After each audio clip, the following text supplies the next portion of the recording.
It's not an authority which can control state government decision.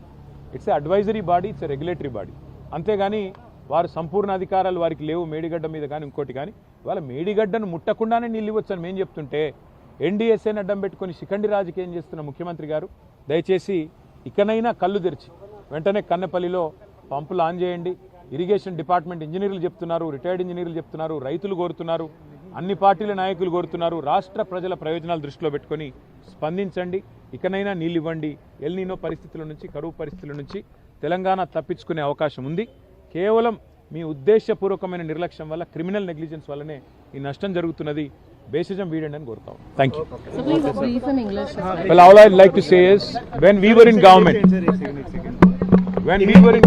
in Telangana from 2014 until 2023, we have revived number of SICK industries in the state of Telangana.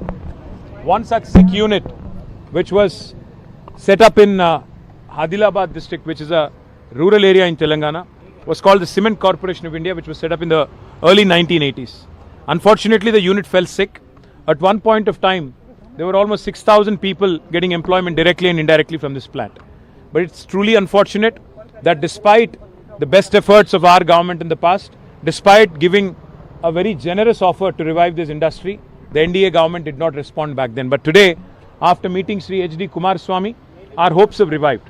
The Honourable Minister has said categorically that if the state government is willing to come forward, extend the mining lease by 50 years unconditionally, and more importantly, also support by way of capital subsidy, power subsidy, and maybe some exemptions that are typically given to an industry in rural areas, this plant can be revived.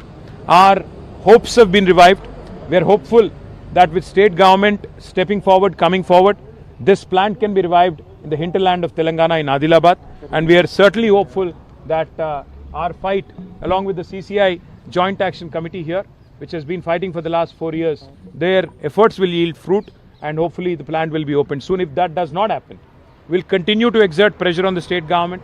We'll continue to mount pressure through people's agitations and democratic protests, and make sure that the plant is opened ASAP. Thank you. Agency separate बैठ कर लेते idea metro పైన కేంద్రం రాష్ట్రం దోపిడీలాట జరుగుతుంది ఏమనిపిస్తుంది?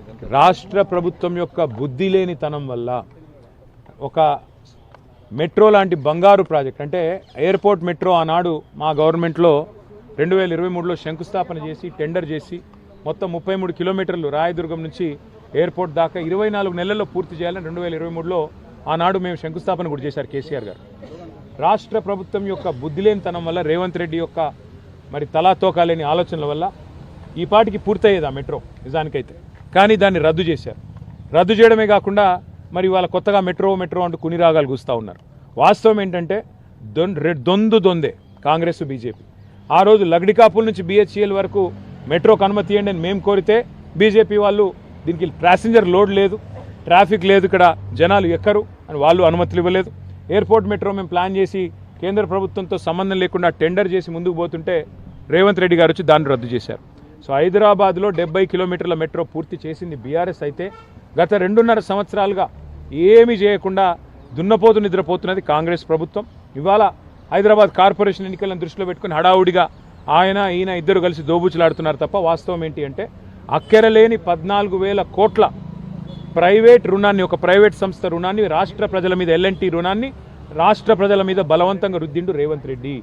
ఇవాళ BHEL నుంచి లగడికాపుల దాకా మెట్రోకి పర్మిషన్ ఇవ్వండి కేంద్ర ప్రభుత్వం, NDA ప్రభుత్వం. అంటే ఇద్దరు కూడా హైదరాబాద్ ప్రజల మీద మరి కోపంతో, వారికి ఓట్లు వేయలేదు, సీట్లు ఇవ్వలేదన్న కోపంతో ఈ కార్యక్రమాలన్నీ చేస్తూ ఉన్నారు.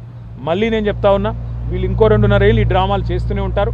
తిరిగి మళ్ళీ బీఆర్ఎస్ అధికారంలోకి వస్తేనే హైదరాబాద్లో మెట్రో పరుగులు పెడుతుంది. తప్పకుండా భవిష్యత్తులో 400 కిలోమీటర్లకు మెట్రోని పొడిగించే బాధ్యత మేము తీసుకుంటామని చెప్పి హైదరాబాద్ ప్రజలకు నేను మాటిస్తాను. రేవంత్ రెడ్డి అనే రియల్ ఎస్టేట్ బ్రోకర్కి తెలిసిందే భూదందా. 280 ఎకరాల విలువైన నగర భూముల మీద కన్నేసి ఆయన అన్నదమ్ములకి, ఆయన అస్మదీయులకు కట్టబెట్టడానికే ఇవాళ రాష్ట్ర ప్రజల నెత్తి మీద 14,000 కోట్ల రుణాన్ని బలవంతంగా, L&T రుణాన్ని రాష్ట్ర ప్రజల నెత్తి మీద రుద్ది, L&T దగ్గర ఉన్న లీజ్ ల్యాండ్స్, అవేమి గవర్నమెంట్ దారాదత్తం చేసిన ల్యాండ్ కాదు, మరి పరిమిత కాలానికి వారికి లీజుకి ఇచ్చిన ల్యాండ్ని వెనక్కి తీసుకుని వాటిని ఆక్షన్ పెట్టి, ఆక్షన్లో తన అన్నాదమ్ములకు కట్టబెట్టాలి లేదా బినామీలకు కట్టబెట్టాలని రేవంత్ రెడ్డి గారు చూస్తున్నారు. ఇవన్నీ కూడా రాబోయే రోజుల్లో బయటకు వస్తాయి, మీరు చూస్తారు. Thank you.